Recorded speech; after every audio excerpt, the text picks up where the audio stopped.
Hi students, today we are going to talk about the dural venous sinuses, especially in detail about the cavernous sinus.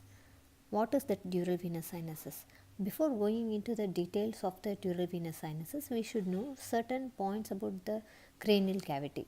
So this is called anterior cranial fossa, and this is called middle cranial fossa, and this one is called posterior cranial fossa. The most important area what we are talking about today is you should know the dural folds first, then only we can talk about the dural venous sinuses. So this is the one called crista galli. Can you see this? And this is the one called frontal crest. This is the attachment for the falx cerebri. Falx cerebri is the dural fold which splits or which is present in between the two cerebral hemispheres. So this is where falx cerebri will be. Dural folds means made up of dura mater, and it has two layers. One is adherent to the bone, that is called endosteal layer. Another one is away from that, that is called as meningeal layer. So two layers will be there. Between the two layers, what do you have? Between the two layers of the dural folds only, you will be having the dural venous sinuses. Sinuses means space. So venous sinuses means it contains venous blood. And then here you can see lot of spaces. Can you see? These are all called diploid. This is the outer table of the skull, and this is called the inner table of the skull. Between these two you have many number of spaces, that is called as diploid spaces. The veins draining into these spaces are called diploid veins. And here you can see some projections over this area, that is called as, because of this impressions are formed by something called as arachnoid granulations. What is arachnoid granulation? Arachnoid granulation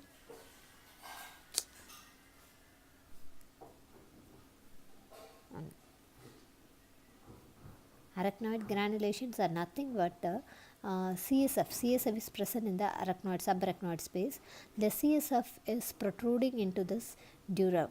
So what happens? This in elder age group, old age and all, it will be very prominent, and it makes some impressions on this bone. Even in the vault of the skull, if you see, many impressions will be there. This is base. Another one important point is, if you see closely, you can see this butterfly shaped bone. This is the body of the sphenoid, and this is the lesser wing of the sphenoid, and this is the greater wing of the sphenoid. So this is body. In the body only, this blue colored part is the body, and here only you have the pituitary fossa where your pituitary is situated. And then if you go laterally, you can see a foramen here, that is called as foramen rotundum. Why it is called rotundum? It is round in shape. Through that only your maxillary nerve is passing through, and between the lesser wing of sphenoid and the greater wing of sphenoid, you will be having a space beneath that, that is called a superior orbital fissure. Whatever nerves going into the orbit means where your eyeball is situated, whatever nerves are going through into the orbit are going through this opening only. This is called superior orbital fissure. So eyeball movement is by oculomotor, trochlear and abducent. All these nerves will be going through that only. So this is called rotundum. Maxillary nerve is passing through that, and here you can see nicely an oval shaped foramen. It is called ovale. Your mandibular nerve is coming through. So this is for rotundum. This is for maxillary. This is oval for mandibular, and so here is the area. Can you see? This is the petrous part of the temporal bone. Here you can see clearly. So this is the posterior cranial fossa, what we have focused here. So okay, so this is the apex, this is the petrous part of the temporal bone. This area is the apex of the petrous part of the temporal bone. Here is your trigeminal ganglion is situated, so that's why this area is called Meckel's cave. So what are the three important divisions of the trigeminal nerve? Number one is ophthalmic. Ophthalmic means it's going into the orbit, so it has to choose this pathway only, superior orbital fissure. Number two is maxillary. Already I have told you maxillary goes through the foramen rotundum. And then third is mandibular. It chooses the foramen ovale. So all these three nerves are going in this route only. Next I will concentrate in this area. Here if you see the posterior cranial fossa, you could see some depressions, nice grooves are seen. This is called as this area for transverse sinus. See, look at this. This is broader. This is right side. So right transverse sinus area is somewhat wider than the left, because right is your straight sagittal. I will tell you what is called sagittal sinus and all. The answer will be given later. because right is broader than the left, keep it in mind. Then it goes and takes a curve here that is called the sigmoid sinus. So this is called transverse sinus and this is called sigmoid sinus. They enter into this foramen called jugular foramen. So transverse sinus continues as sigmoid sinus and they form the jugular vein. This is the superior bulb of the jugular vein. So it is called jugular foramen. Then we'll go to the next, we'll move on to the next slide. Look at this face. Look at the face closely. This fellow has lot of pimples on his face.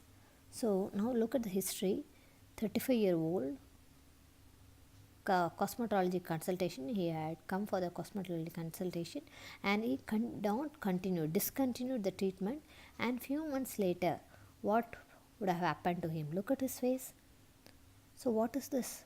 Why there is periorbital edema, chemosis, it means redness, and his other histories we'll see. History and physical examination. The patient is complaining of orbital pain, fullness accompanied by periorbital edema and visual disturbance. This much, if there is edema, definitely he will be getting visual disturbances, and he is having headache is the most common symptom, and with fever, periorbital edema and cranial nerve signs. What are the cranial nerves involved? If you see, he is not able to look laterally, so lateral rectus is gone and other movements are also compromised. So all the ocular movements are all compromised. So already I have explained you that ocular muscles, it means movement of the eyeball is caused by third nerve oculomotor, fourth nerve trochlear and the sixth nerve abducent. These three nerves are responsible for the movement of the eyeball. So what is the relationship? And beyond that, that fellow is having, the patient is having ptosis. Ptosis means drooping of the eyelid, and mydriasis. Mydriasis means dilation of the pupil and eye muscle weakness. So what could be the cause for all these symptoms? So keep it in mind, the symptoms, and we'll discuss about the symptoms one by one.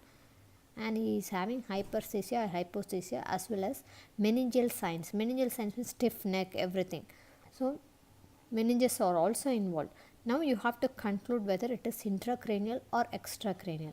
Definitely it cannot be extracranial because cranial nerve everything is injured and he has the signs of meningitis.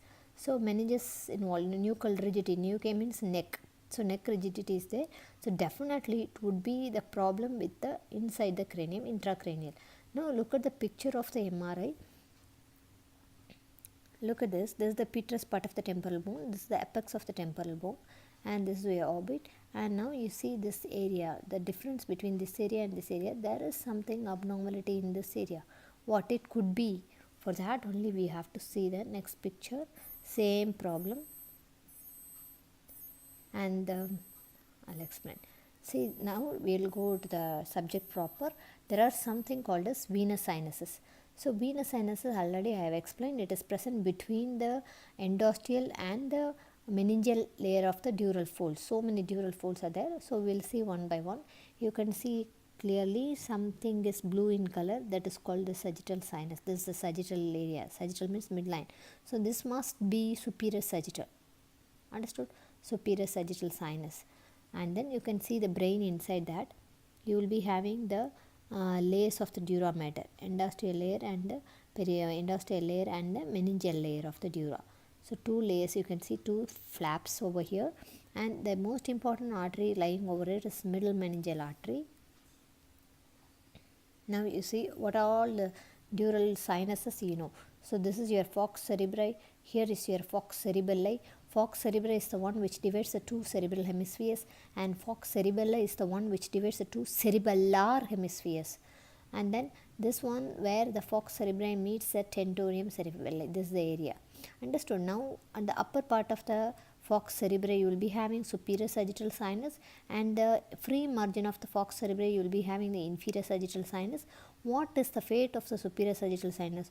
Superior sagittal sinus continues as right transverse sinus. That's why it is broader, because it receives veins from the cerebrum, it receives the veins from the cerebellum, it receives the veins from the meninges. That's why this is broader. Right transverse sinus is broader than the left transverse sinus. I have showed you that.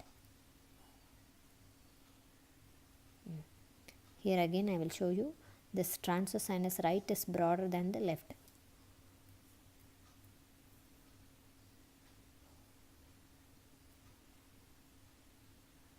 Okay.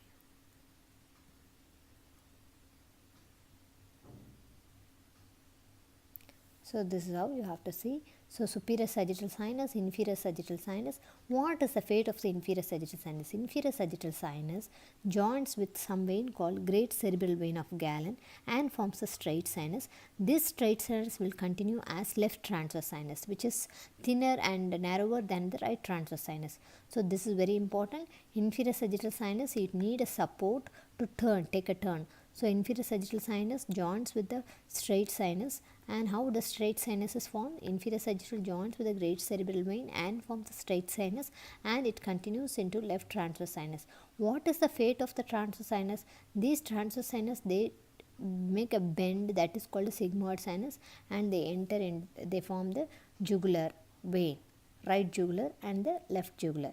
And then these two over, and then two transverse sinuses, one sigmoid sinus over. And then here in the base of the skull, if you see, there are some veins called as basilar venous plexus. So basilar venous plexus, can you see, this is the base of the brain, that's why it's called as basilar venous plexus. This basilar venous plexus communicates with the vertebra. Here is you have the vertebra, so vertebral venous plexus. So everything is communicated. And near the body of the sphenoid, you will be having the cavernous sinus, the most important one. Cavernous sinus is here.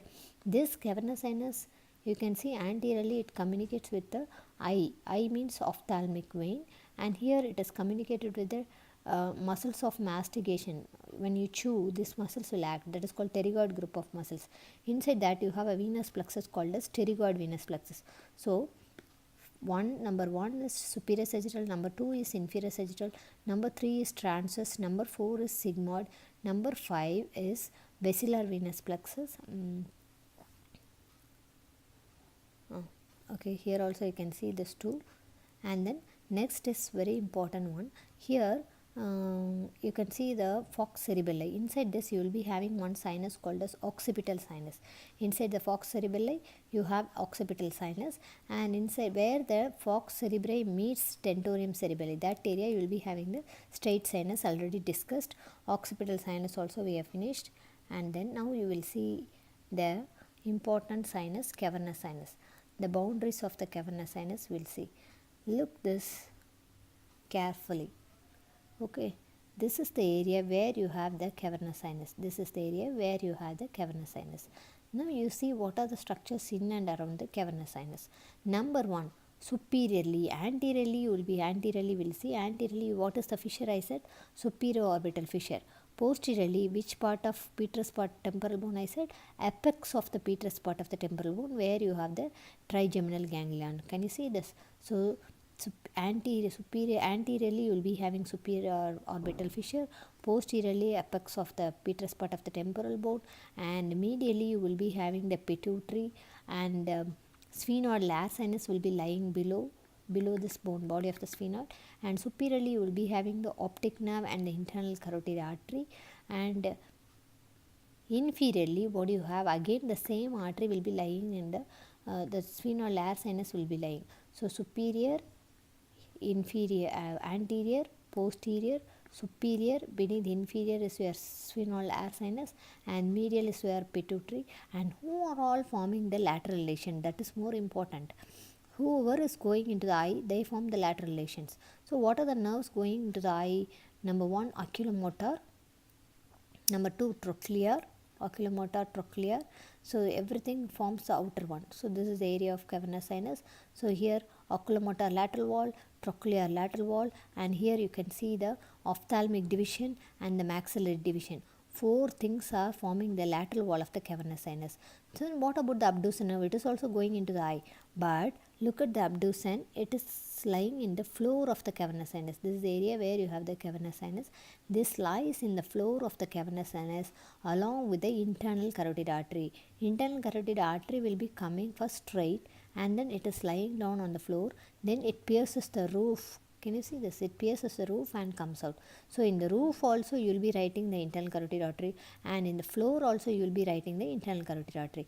While writing the internal carotid artery in the floor, you should not forget to write about the abducens nerve in the infrolateral aspect of the internal carotid artery. Now you see the picture, and then this is a wonderful picture to explain. Okay, so now tell me, this is the cavernous sinus. Cavernous sinus, we will see the medial boundary of the cavernous sinus is the pituitary gland and the sphenoidal sinus. Then you will see the medial boundary and lateral boundary. I said 4 nerves going into the eyeball: oculomotor, trochlear, ophthalmic division of trigeminal, and maxillary division of trigeminal over. And then you will be having the superiorly you will be having optic nerve and internal carotid artery. Look at the internal carotid artery. Superior also it is present, and inferiorly you will be having the sphenoidal sinus. And then next is superior over, inferior over, medial over, lateral over, and the roof. Roof is formed by, see, roof, it is called as meningeal layer of the dura mater, and the floor is formed by the endosteal layer. Endosteal means it is attached to the bone. Now you see this, the floor of the cavernous sinus, it is inside the floor of the cavernous sinus. You have a part, the horizontal part of the internal carotid artery is there. Just infralateral to that you will be having the abducens nerve. So this relationship is very important. This picture is the best picture to explain the relations, boundaries of the internal carotid artery, cavernous sinus. Then last is tributaries. Tributaries means who are all coming and entering into the cavernous sinus. From the orbit, from the eyeball, the veins, if their veins are coming from the eye orbit, it is called as ophthalmic. So superior ophthalmic, inferior ophthalmic, and central vein of retina. These three, they are coming from the orbit. And from the meninges. Meninges means you can see this white color, all these are dural folds only. Here you will be having the very important sinus called spheno. This is lesser ring of sphenoid, this is parietal bone. So sphenoparietal sinus, and here is the small opening for middle meningeal. This is the vein present here is meningeal vein. So middle meningeal vein. So these two are coming from the meninges. And from the brain you will be having a middle cerebral vein, superficial middle cerebral vein, and inferior cerebral veins. These are all the tributaries. So tributaries, one from the orbit, one from the meninge, two from the meninges, and two from the brain. So you have to write like this in the exam. So from the eyeball who are all coming, from the meninges who are all coming, and from the brain who are all coming. Brain you can simply remember as cerebral vein. The last one is communications. How the cavernous sinus is communicated with the other venous channels. Okay, now look at this carefully. This is the area where you have the cavernous sinus. Both sides cavernous sinus are communicated with the intercavernous sinus. Okay, anterior intercavernous and posterior intercavernous. This is first. And then number 2, see, look at this. This is the petrous part of the temporal bone. Here in the superior part of the petrous, you will be having superior petrosal sinus. Inferior part of the petrous, you have inferior petrosal sinus. See, look at the superior petrosal sinus. Straight away from the through via the superior petrosal sinus, it is communicated with the transverse sinus and sigmoid sinus. Understood? Like that, via the inferior petrosal sinus, it is communicated with the jugular. Understood? So this how it is communicated. Next, if you see the basilar venous plexus is here. Through that, next is your vertebra. So through that it is connected to the vertebral venous plexus. And then here anteriorly if it goes, ophthalmic vein is coming from here. So through that it is communicated with the eyeball. Then you see the next. So first superior sagittal sinus, it is communicated with the superior sagittal sinus via the superior middle cerebral vein. So next is intercavernous we saw, and then next two things I will show you. Transverse sinus via the superior petrosal and jugular via the inferior petrosal. Intervenous plexus also we saw. Look at the communication. Through the super orbit, ophthalmic vein is coming and it is communicated. Sphenoparietal is coming and it is draining into that. Superior petrosal and it is communicated with the transverse sinus. Inferior petrosal, jugular, basilar, vertebral venous plexus. So these things you should write without missing anything. So this is very important, ophthalmic relation, and the superior petrosal, inferior petrosal, intercavernous, basilar is very very important.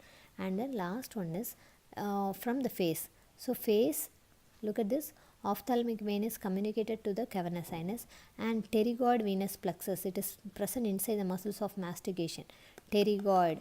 So pterygoid also communicated with the cavernous sinus. So these two relations are very important clinically. One is ophthalmic, another one is pterygoid.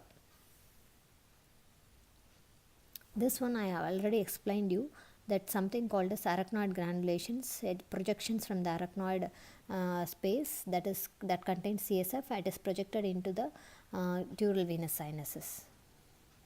Look at this face. This is the area called dangerous area of the face. What is the relation between the dangerous area of the face and the cavernous sinus? We will see. This is the falx cerebri, dural folds.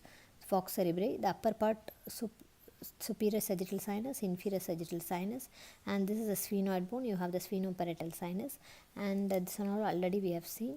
And between the two between the two cerebellae, you have the falx cerebelli. Inside that you will be having the occipital sinus, and here is the area where you have the cavernous sinus. Look at the carotid arteries lying on the floor of the cavernous sinus, and it is encircled by the sympathetic plexus. So this is very important.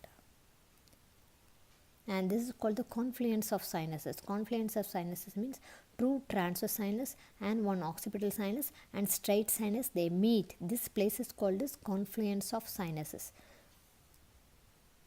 This area. Can you see this? Confluence of sinuses. And you have the paired and unpaired group of sagittal sinus.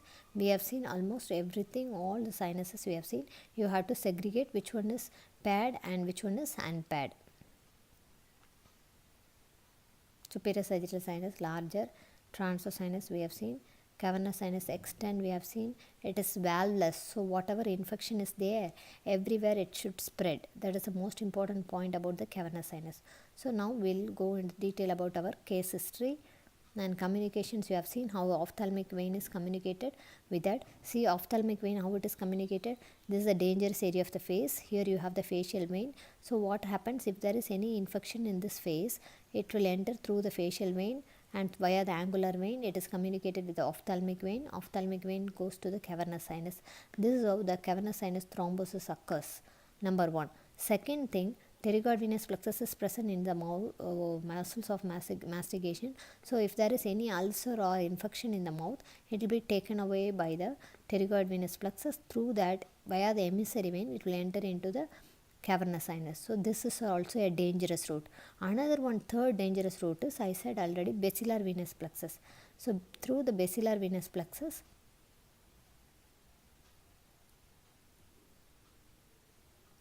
through the basilar venous plexus, it will enter into the vertebral venous plexus. So if there is any problem with the vertebra also, it will communicate inside the brain, cavernous sinus thrombosis.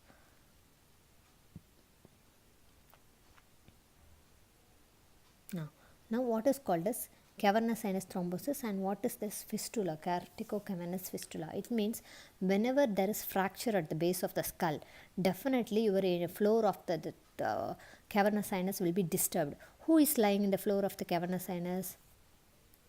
Which artery is lying in the floor of the cavernous sinus? Look at this. The floor of the cavernous sinus, you have the internal carotid artery. So if the internal carotid artery is ruptured, the carotid artery blood flow, carotid artery has pulsations. The pulsatile blood will enter into the cavernous sinus. Through the ophthalmic vein, it will enter into the eyeball. So the eyeball will be pulsating. That is called as pulsatile exophthalmos. So look at the artery, the shape of the artery. Initially the carotid artery is straight, and then it is lying down horizontally. Again it pierces the meningeal diaphragm ocelli and comes out. So this curve is called as carotid siphon. To minimize the pressure, this carotid artery is going like this. Now explain the symptoms. So first we'll look at the case history first. First I said the patient case history, 35 years, came for cosmetology. What could be the reason? Because this fellow might have come for the infection here, acne. He might have, this infection might have entered through the facial vein, and it enters into the angular vein. Through the angular vein, it communicates with the ophthalmic vein. Ophthalmic vein has communication with the cavernous sinus. That might be the reason he has these type of complaints. So what happens, cavernous sinus is thrombosed. So what happens, all the periorbital edema, everything he has because of this only chemosis. And the history, if you see, patient is complaining orbital pain because of this only. Headache is the common presentation. Why he is having headache and neck stiffness is because the meningeal layer, endosteal layer might be involved. This lead to the symptoms of meningitis, and that's why he is having headache and the neck pain. And the cranial nerve signs, mainly you'll be having the cranial nerve involvement. Look at this lateral gaze palsy. So cranial nerve 6 because it is lying on the floor. Okay, it's usually seen first because floor is only affected first. So floor cranial nerve is 6, that is lying in the floor along with the internal carotid artery. So it is first, and then followed by the lateral wall of the cavernous sinus nerves, third nerve and fourth nerve. So the lateral wall. So this must be the reasons. And then ptosis, mydriasis are all symptoms of sympathetic activity. So sympathetic nerve plexus, which nerve plexus? Internal carotid artery is ruptured. Definitely internal carotid artery surrounding thing is sympathetic nerve plexus. So if it is involved, you will be definitely having the mydriasis. Mydriasis is dilatation of the pupil. And all the weakness of the eyeball. Big weakness or muscle weakness means you will be getting orbitalis and superior tarsal muscle. These are all supplied by the sympathetics. So this muscle points will be there, and you will be having that syndrome is called as Horner syndrome. Horner syndrome is because of the T1 sympathetic fibers. So sympathetic is again involved. And then hyposthesia is because of the ophthalmic division and maxillary division of the trigeminal nerve is involved, because trigeminal is for sensation. So that's why hyposthesia or hypothesia. These all the 4 nerves that form the lateral wall of the cavernous sinus, if it is involved, will be having all these symptoms. And meningeal signs, already I told you, meninges covers the cavernous sinus. That's why you have the neck stiffness and the fever, headache. And here the picture first I showed, can you see this opaque area? So here must be the thrombosed area. So this is the explanation. Horner syndrome, sympathetic fibers are involved. That's why the patient is having Horner syndrome. So I hope you like this video. If there are any queries, please send me in the comment box. Thank you.